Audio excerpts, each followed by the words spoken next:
year of 1892, Carbolic Smokeball Company created a product that called Smokeball and claimed that it can be the remedy for influenza and many other diseases. The company even offered £100 to anyone who contracted influenza after using their Smokeball.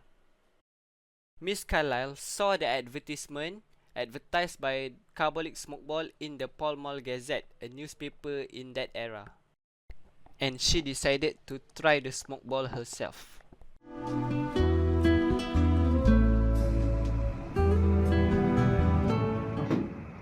Hi. Yes, my lady. How may I help you? I saw your advertisement about the smoke ball. Yes. Yeah, can I see the price? Yes. This is the smoke ball, the cheapest yet the best remedy that we have right now. Wow, how much is it? Only 10 cents. Really? Yes. Wow. So I'll take one. Okay, sure. So I'll just have to use it for 3 times a day? 2 For weeks. 2 weeks. Yes. Okay. Thank you. Welcome.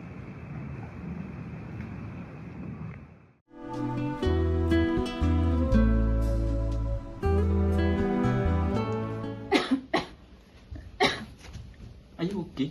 You look sick. Yeah, I think so. I think you got influenza. But didn't you bought the smoke ball? I think we should meet Carbolic.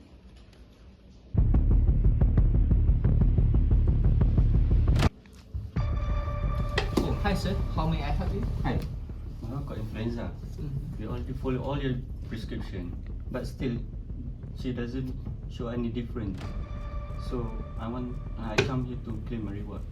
Oh, I'm sorry sir, but the poster that we produced, that we advertised, is just purely a marketing. It's only a marketing. We just want to persuade people to try and buy our product. What? I use your product for 3 times daily for 2 weeks. How dare you lie to us to buy your silly product? Like I said, it's just a marketing. You are a liar. I'll bring this issue to the court. Let's go. All of the judges rejected the company's argument and agreed that Mrs. Carlill had a binding contract with Carbolic Smokeball Company.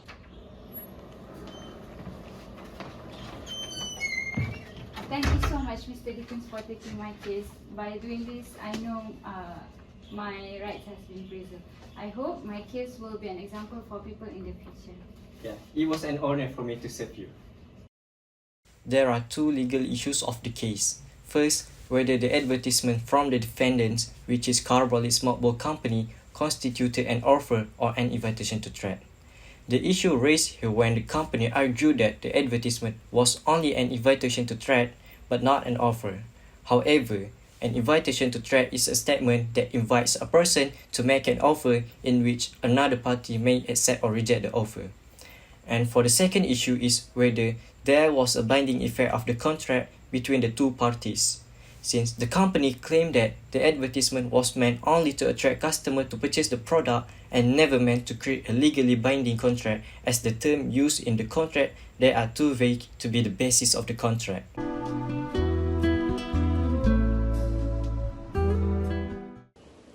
Lord Justice Linley argued that the offer made by the Carbolic Smokeball Company was intended to be binding.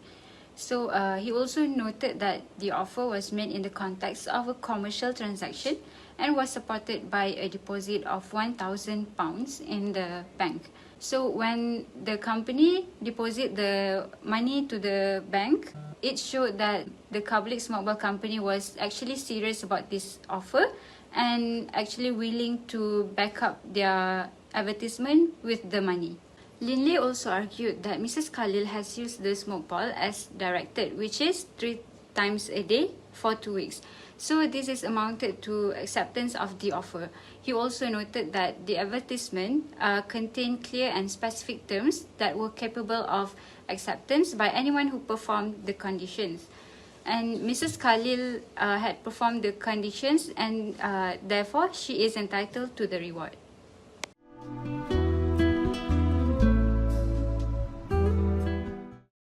For Lord Bowen's perspective, there are 5 points in his reasoning that can be identified. First, he says that the contract was not too vague to be enforced. On the defendant's argument that the terms of that offer were too vague to constitute an offer, particularly because there was no fixed time limit for catching influenza. His Lordship observed that it was necessary to read the advertisement in its plain meaning, as the public would understand it. It was intended to be issued to the public and to be read by the public. He differed slightly from Lindley on what time period one could contract flu, but this was not a crucial point because the fact that Carlill got flu while using the Smokeball. Second, Bowen agrees with Lindley in which he says that the advertisement was not mere puff because £1,000 was deposited in the bank to pay rewards. Third, he said that although an offer was made to the whole world, but the contract was not with the whole world. Therefore, it was not an absurd basis for a contract because only the people who use the Smokeball would bind the company. Fourth, he says that communication is not necessary to accept the terms of an offer which, if the person making the offer expressly or impliedly intimates in his offer, that will be sufficient to act on the proposal without communicating acceptance of it to himself. The performance of the condition is sufficient acceptance without notification. Fifth, on the issue of consideration, good consideration was clearly given by Carlill because she went to the inconvenience of using the Carbolic Smokeball, and the company got the benefit by the enhanced sale of the Smokeballs.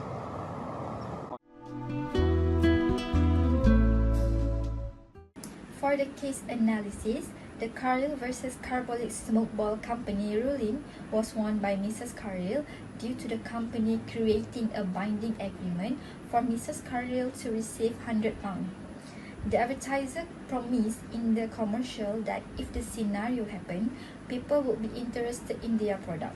Compliance with the terms is acceptance of the offer, and businesses and advertising agencies are more aware of the content of their commercials now than ever before. If the marketer mistakenly emphasizes their public information, the ruling's ramifications will incur harm to themselves. Not only that, there are some similar cases about the unilateral contract that existed before. One of them is the Harbhajan Lal versus Harcharan Lal case from the year of 1925, which concerns the son who fled his father's home. In the end, the boy's father published a brochure with a prize promise. As the plaintiff came across the son, he escorted him to the train station. And then he filed a report and informed the boy's father by telegram that he had been found. He is therefore qualified for the reward. Yet, in this case, the emphasis is more on finding than receiving a reward. Reverting to the central matter, compensation will be provided if the product is found to be defective. So, both the offerer and the offeree need to be more aware of their rights and obligations under the contract. Based on our opinion, any overly optimistic items in the health sector have to be prohibited since they could deceive consumers and pose a risk to their health and life.